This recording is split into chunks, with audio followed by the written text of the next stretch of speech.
अगर आप UP triple S C exam की तैयारी कर रहे हैं तो आपके लिए नोट्स बहुत जरूरी हो जाता है। अरे यूपी ट्रिपल एस सी की छोड़िए, किसी भी एग्जाम की तैयारी कर रहे हैं, नोट्स आपके लिए बहुत बेनिफिशियल होते हैं। ये साइंटिफिकली प्रूव हो चुका है कि भैया नोट्स जो है बहुत कारगर है। तो नोट्स कैसे बनाने हैं मैं आपको इस वीडियो में आज बता दूंगा। सबसे पहले देखिए, किसी भी विषय को आप पढ़ रहे हैं, मान लीजिए इतिहास को पढ़ रहे हैं, ठीक है। इतिहास में जो आधुनिक भारत के इतिहास के अंदर जो इंडियन नेशनल मूवमेंट है, इसका एग्जाम्पल लेते हैं। इंडियन नेशनल मूवमेंट आप पढ़ रहे हैं, चाहे कहीं से भी पढ़िए, लेकिन जहां से भी पढ़िए वो ऑथेंटिक सोर्स होना चाहिए। या किसी किताब से पढ़ रहे हैं या यूट्यूब चैनल से पढ़ रहे हैं, एक बार अच्छे से उसको पढ़ लीजिए। मान लीजिए किसी यूट्यूब से चैनल से पढ़ा आपने, या जो किताब है स्पेक्ट्रम, मानी जानी जो किताब है स्पेक्ट्रम से आपने पढ़ा, इंडियन नेशनल मूवमेंट के किसी भी चैप्टर को अच्छे से पढ़ लिया, एक या दो बार रिवाइज अच्छे से कर लिया आपने, ठीक है। शुरुआत के लिए बता रहा हूँ, बिगनर्स के लिए। उसके बाद आप तुरंत जाइए, जो पिछले वर्ष एग्जाम में क्वेश्चंस आए हुए हैं ना, पिछले 10-15 वर्षों में, उन क्वेश्चंस को देख लीजिए। उस चैप्टर से संबंधित क्या क्वेश्चन आए हुए वो देख लीजिए। आपको पता है घटना चक्र एक पुस्तक होती है जिसमें चैप्टर वाइज जो एग्जाम में क्वेश्चन आए हुए हैं वो दिया गया है। आप उनको एक बार देख लीजिए, हाँ इस चैप्टर से ये क्वेश्चन पूछे गए हैं, तो आपको एक आइडिया हो जाएगा कि भैया ये जो टॉपिक है ना इस चैप्टर का, ये सबसे ज़्यादा इंपॉर्टेंट है, एग्जाम में आया हुआ है और आने की चांस है, ये आपको पता लग जाएगा। इतना करने के बाद तब आप नोट्स बनाइए। अब नोट्स आप बनाएंगे, नोट्स क्यों बनाएंगे? क्योंकि जो आपने उस समय पढ़ लिया, उस समय आपने एक बार पढ़ लिया, दो बार रिवाइज कर लिया और क्वेश्चन प्रैक्टिस कर लिए, तो आपका बहुत अच्छा वो हो गया, कॉन्फिडेंस आपको आ गया। अगर उसी समय आपको एग्जाम में उतार दिया जाए ना, तो आप उस चैप्टर से जो भी क्वेश्चन आएगा तुरंत करके आ जाएंगे। लेकिन दिक्कत ये होती है कि सब कुछ पढ़ने के बाद आप एग्जाम में जाते हैं, तो आप चांस होता है कि वो उस चैप्टर के क्वेश्चन गलत करके आ जाते हैं। लेकिन अगर आप चाहते हैं कि जैसा आपने वो चैप्टर पढ़ा और प्रैक्टिस किया और जो सिचुएशन आपको है वो हमेशा आपको कॉन्फिडेंस फील होता रहे, उसके लिए नोट्स जरूरी हैं, ठीक है। आपने प्रैक्टिस भी कर लिया और एक बार रिवीजन भी कर लिया और पढ़ भी लिया, चाहे यूट्यूब से चाहे किसी किताब से। अब नोट्स बनाना शुरू कीजिए। आपको सब एहसास हो गया है कि कौन कौन सा टॉपिक बहुत इंपॉर्टेंट है। फॉर एग्जाम्पल के तौर पर मैं बताऊं, इंडियन नेशनल मूवमेंट में मुस्लिम लीग एक चैप्टर है, 1906 में मुस्लिम लीग का गठन हुआ था। उस चैप्टर संबंधित जो जो चीज़ें हैं वो अगर आपने पढ़ लिया, आप नोट्स बनाइए। अब देखिए, फॉर एग्जाम्पल के तौर पर देखिए, मुस्लिम लीग 1906 अगर आपने पूरा पढ़ा होगा अच्छे से, तो उसमें आपको पता कि सबसे ज़्यादा जो इंपॉर्टेंट चीज़ें हैं वो 4-5 चीज़ें मैंने वो पहले लिख ली हैं। मैं एक उदाहरण बता रहा हूँ आपको, लाइव एग्जाम्पल आपके सामने करके दिखा रहा हूँ। जैसे मुस्लिम लीग की स्थापना, ये बार बार एग्जाम में पूछा गया है कब होती है। 1906 में, 30 दिसंबर 1906 में हुई थी ढाका के अंदर। संस्थापक कौन है? सलीमुल्लाह, ढाका के नवाब सलीमुल्लाह। मुख्यालय इनका हेडक्वार्टर लखनऊ था। अध्यक्ष आगा खां। ये ज़्यादा से ज़्यादा एग्जाम में पूछे गए हैं। और इसके अलावा पूरी कहानी कि कब स्थापना हुई और कैसे हुई, ये पूरी कहानी भी आपने पढ़ी हुई है। उनसे भी इंपॉर्टेंट जो चीज़ें हैं वो भी आप लिख लीजिए शुरू से।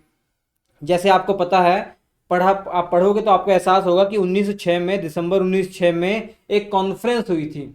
वो ऐसी कॉन्फ्रेंस थी जो हर साल होती थी, वार्षिक कॉन्फ्रेंस होती थी। वो शुरुआत 1886 से ही हुई थी। उस कॉन्फ्रेंस का नाम था all India Mohammedan educational conference.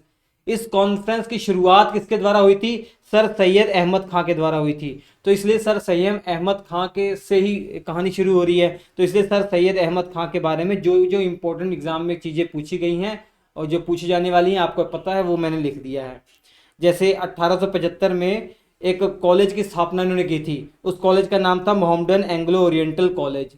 और यही कॉलेज आगे चलकर 1920 में एएमयू बन गया था, अलीगढ़ मुस्लिम यूनिवर्सिटी बन गया था। तो इतनी चीज़ें आपको पता है इसके बारे में, इंपॉर्टेंट है, वो लिख दिया आपने।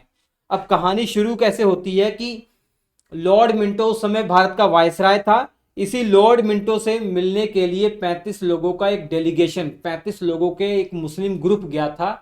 वहीं से इनको परमिशन मिली थी और बहुत सारी डिमांड इन्होंने की थी, तभी जाकर मुस्लिम लीग के गठन की बात हुई थी।